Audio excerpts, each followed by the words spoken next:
এখানে সুন্দরভাবে বর্ণনা করছেন সুখদেব গোস্বামী পাদ।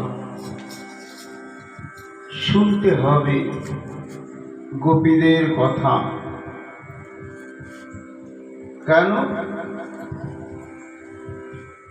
না, গোপী আনুগত্য বিনা ঐশ্বর্য জ্ঞানে ভজিলেও নাহি পায় ব্রজেন্দ্র নন্দনে।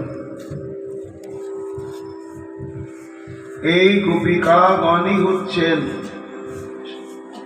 অনন্ত কোটি ব্রহ্মাণ্ডে ভগবান শ্রীকৃষ্ণের যত ভক্ত রয়েছে, সমস্ত ভক্তগণের মধ্যে সর্বশ্রেষ্ঠতম ভক্ত হচ্ছে ব্রজের গোপিকাগণ। কেন না, না কোনো পুরাণে, না কোনো উপনিষদে, না কোথাও বেদে উল্লেখ করা হয়েছে যে অন্যান্য ভক্তগণের ভক্তির ঋণ ভগবান শোধ করতে পারেন। কোথাও উল্লেখ নেই।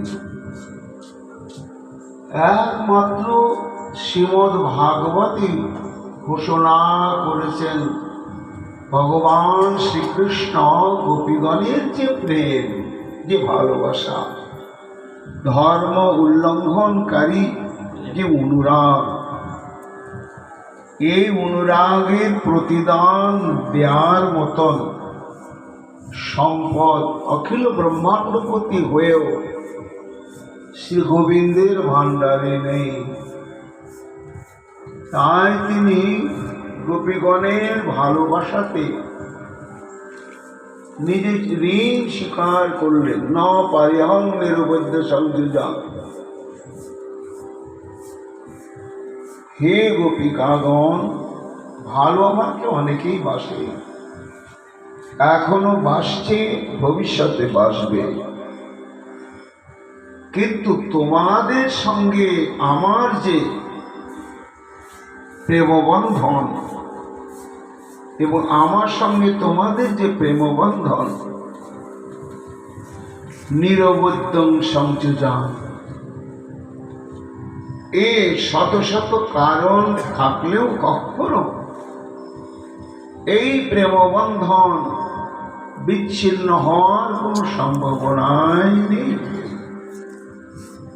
না থাকার কারণ কি? না পারেহং নিরবদ্ধ সংযোজং সসাধু কৃত্য ভেবুদয় সাবিল।